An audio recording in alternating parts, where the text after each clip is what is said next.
The reason I wrote the article was due to harassment going on with the security people at the college, where it got to the point where if a kid was carrying a skateboard, he was harassed by the security people.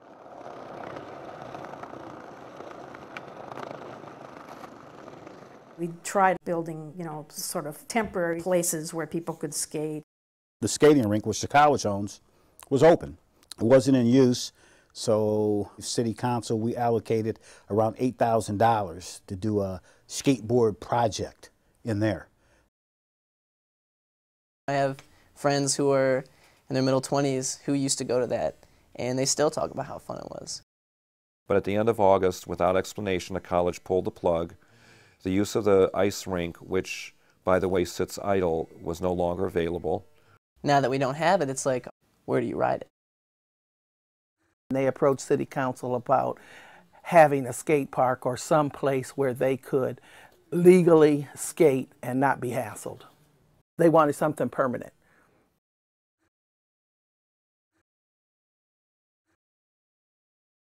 So we started meeting in the library every week, and some parents came, and all the City Council people came at one time or another. They had a very good strategy, just drag it out.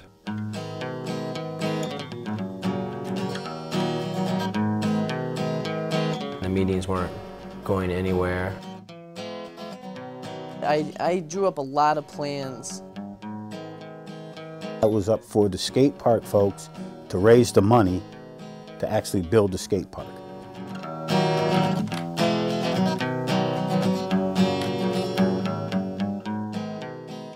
It was going to go out in the Oberlin Recreation Complex on Hamilton Street. There was opposition to the location and because of being able to get there.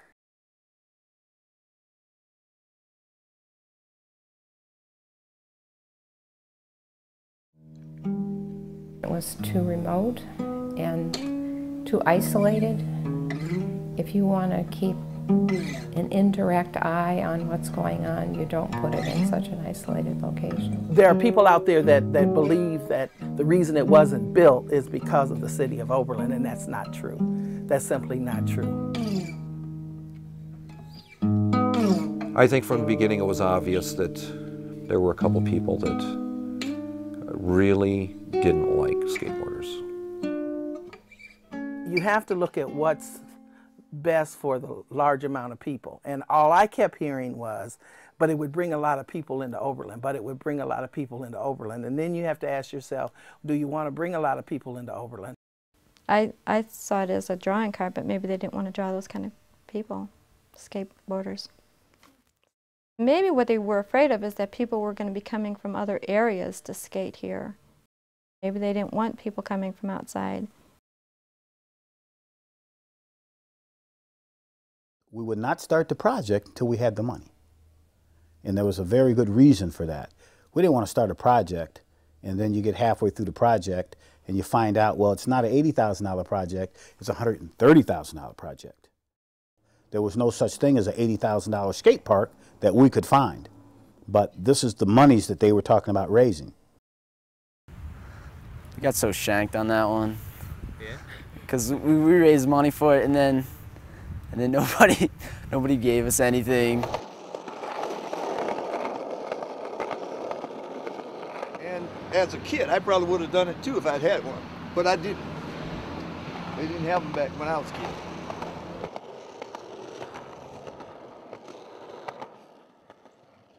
We use roller skates. We take like a 2x4 and take the front and rear wheels off a roller skate and cut that 2x4 the length we wanted it and attach the wheels on each end. You've seen the slingshots that you take like this and shoot. We used to build those too. Built our own. You just cut a fork out of a tree and trim it down to your hand size. Let's cross over.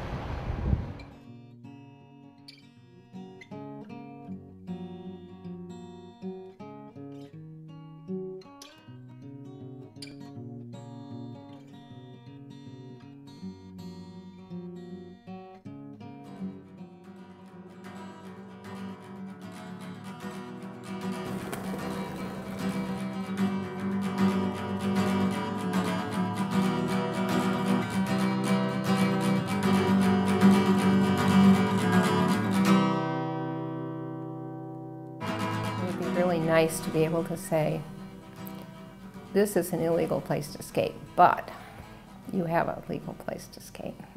Right now, the reason I'm not skating that much anymore is just because next time I get in trouble, they've been saying it for a while, but now I think they're serious, that I'll end up having to go to court, and I don't feel like going to court, just over skateboarding.